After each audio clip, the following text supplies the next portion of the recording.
Hey, what's up, you guys? So this is chemo treatment number 4. We found a new place to park. We gotta wait till they go by. It's loud. So this is chemo treatment number 4. So this is the end of my cycle 2. So next time it'll be cycle 3. But what was I gonna say? We found a place to park this morning. Everything is going good so far. She was up moving early this morning. I guess she knew what was going to happen, because last time she was asleep the whole time.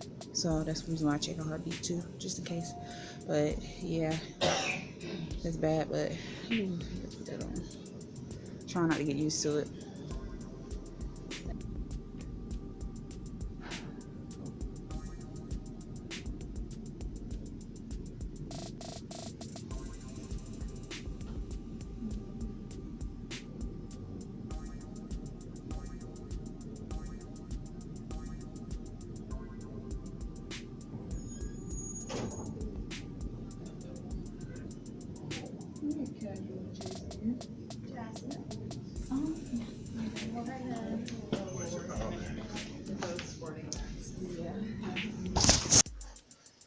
Hey, what's up, you guys? So I wanted to come through and give you a quick update. I usually do like show you my chemo treatment, like the full thing through, but this time I really didn't, mainly because I was tired. I wanted to sleep, and I'm be honest, like I was tired, so I slept kind of like through like 5 minutes of it, but pretty much I was tired.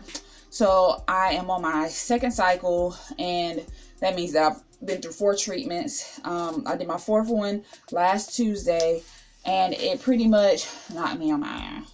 So I've been so tired since it. The one before that, the side effects I had gotten was like a sore throat, and I had like my tongue. Side effect of chemo is when your tongue starts to, like, your taste buds or whatever. If you've ever eaten like a whole bunch of Big Red or something really hot, it kind of like feel like it burns your taste buds off. That's pretty much what happened. And so I couldn't eat like mustard or ketchup or anything spicy because it would mess it up. And so it affected me that way. The sore throat wasn't from that. The sore throat was because I had like a common cold.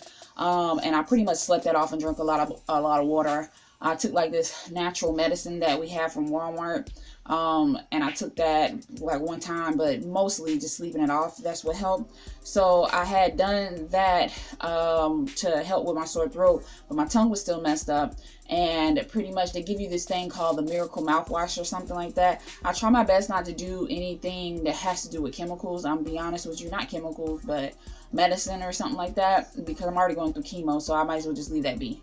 So what I did was I pretty much had to not really brush my teeth like that and not use any alcohol-based like mouthwashes or anything. And so that went away.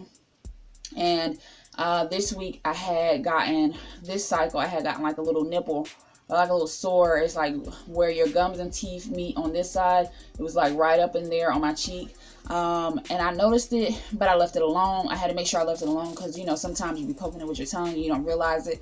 But I left it alone, and it ended up going away. And like I said, my whole thing was not to really brush my teeth like that or irritate it pretty much, or use the alcohol mouthwash.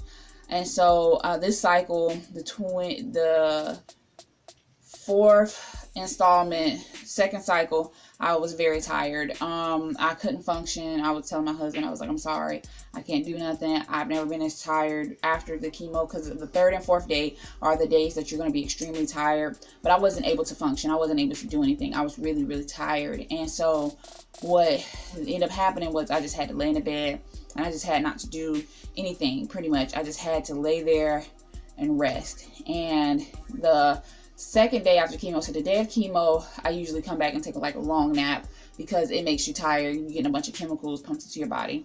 Then the second day, I'm able to do something. The 3rd and 4th day, I'm out. But this time I was like exhausted, like not feeling good, tired. Meaning, like, if you've ever been sick where you're just really, really tired to where you're just like, okay, well, if I move, I'm gonna pass out. Not saying that it was that bad, but it was just like exhausting. That's kind of how it was. And then the 4th day, like I said, the 4th day was the same. And then the 5th day, I'm able to move and do stuff. And that's because your body is cycling through the chemo. I do drink a whole bunch of water and try to flush it as much as I can. And then what they do in my chemo, which I don't know if they do this for everybody, is that in between my chemo treatments, or if I'm waiting for anything, they flush me. So I think it's, I'm going to say saline, even though I know it's not saline. It's some clear liquid. I forgot, but it flushes my body and while I'm there. And so I pee a lot, of course, because I'm pregnant too, but I pee a lot. So that helps out, and I appreciate that they do that. Now, and then one thing I wanted to say while I'm already in this is that I'm blessed to have a great doctor, a great OB, and a great nurse. I have 2 OBs, so I'm just going to say OB because there's 2 together. So I'm glad that I have that. I would say do not go with if your gut is telling you no, don't do it. I'm not saying don't do chemo or anything like that. I'm saying, like, if you feel like that doctor is not right for you, then don't do it. Because the first doctor that I was going to go to told me that I needed radiation. They said I need radiation, and I was like, nah, something just didn't feel right. He didn't care about the baby or nothing like that. So I was like, no. He was just so impersonal that I was like, okay, well, I have to go find somebody else. And then after searching Google, I ended up finding this doctor named Fasan, and I went to him, and I was ready, you know, in case I had another appointment lined up that following Friday, so that in case anything was to happen, I was like, all right, I don't like him, I'm gonna go for, you know, him or anything like that. So I end up finding him, and he tells me that, you know, with chemo, they try to do the least amount of treatment as possible.